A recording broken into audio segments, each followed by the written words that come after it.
An ongoing saga in the Indian entertainment space is becoming, in fact, more entertaining than the entertainment content these entities produce. I'm talking about the Zee-Sony merger. It's seen the twists and turns of a pot boiler for the last 2 years. Announced in December 2021, the combined entity is slated to be a media powerhouse worth $10 billion. But, and there are buts here, but regulatory and leadership challenges have plagued this proposed marriage from the word go. First, it was market regulator SEBI who banned Zee promoter Punit Goenka from holding a key management position in any listed entity, following charges of diversion of funds between promoter-held companies. The ruling was challenged in the Securities Appellate Tribunal, or SAT, that overruled SEBI's decision in favor of Goenka, and then the Zee-Sony merger was approved by NCLT, the National Company Law Tribunal, on August 10 this year, dismissing objections from various creditors to Zee. In between all of this, there were reports about Sony looking for other partners in India, include Reliance-owned Viacom18 as well as Adani Group as well as Sun Network. Just as the saga was drawing to a close with a target date of December 21st, 2023, Sony said it needed more time and a March 2024 window could be more likely. And now, in a latest turn of events, a Bloomberg report is suggesting that Sony may just be walking out of the deal on grounds that it does not want Zee's Punit Goenka, but Sony India's MD and CEO NP Singh to take the top job at the merged entity. Sources at Zee Entertainment, however, have confirmed to News9 this morning that no formal communication from Sony to this effect has yet been received by Zee, and the merger plans continue unabated. In fact, Zee's regulatory filing yesterday also said that it is continuing to engage with Sony to ensure that the merger is implemented. Joining us this morning is Karan Taurani, Senior Vice President at Elara Capital. He joins us to make sense of this development. Hi Karan, good morning. If the merger goes through, what does it mean for India's media and entertainment industry? Hi, good morning. If the merger goes through, I think it's going to be a very big positive for the India M&E industry. Because what's happening right now is that broadcasting as a business, the growth rates have converged sharply.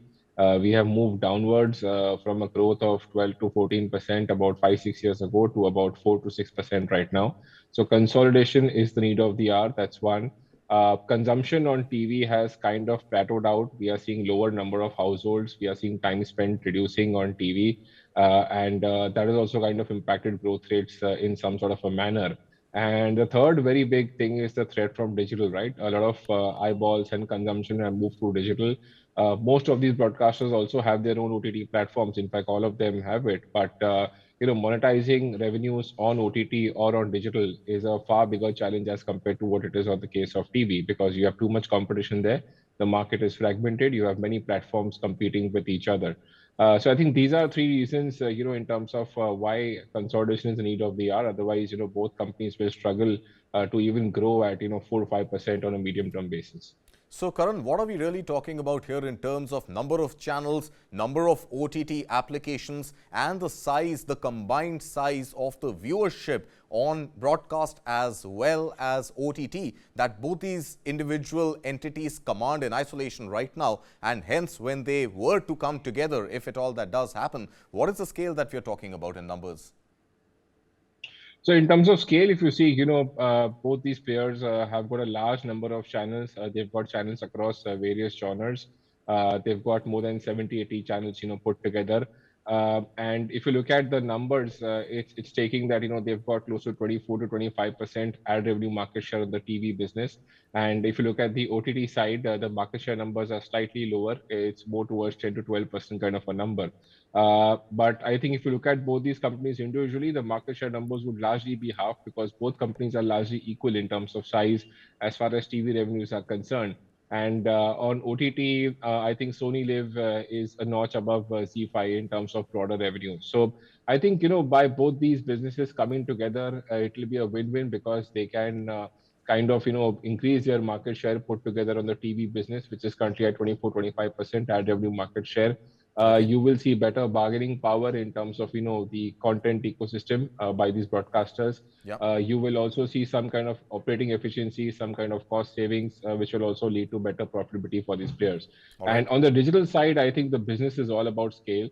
And broadcaster-based OTT platforms have not been able to scale up individually because of large competition from MNC giants like Netflix, Amazon, and also Disney Plus, and now Geo Cinema, which has disrupted the ecosystem. So I think both these platforms coming together will make a win-win proposition as well.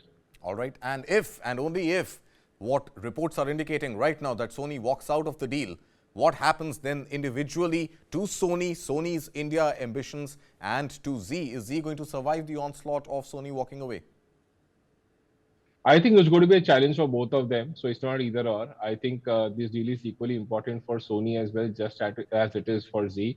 Why I'm saying is that the India M&E industry is going through a lot of disruption, and specifically, with Geo Cinema offering premium content free of cost over the near term, this environment is going to become even more challenging to compete.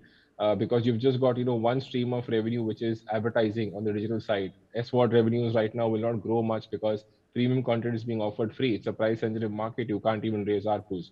So Right. I think it's going to be a big loss for both of them. I think in terms of Zee, the problem herein is that they are very much focused on the regional genre. They don't have too much of appeal in terms of urban audience. Right. And when the merger was announced, it was clearly stated that both these companies have got very little or no overlap, because Zee is more urban focused as far as TV and digital is concerned. Sony is more urban focused as far as TV and digital is concerned, and Zee is more focused in terms of tier 2 and tier 3 markets. So it was a perfect blend, very little overlap, and both these entities could have become a very big powerhouse and given a lot of tough fight to the top players in the industry. But if the merger falls through, it's a big negative for both of them.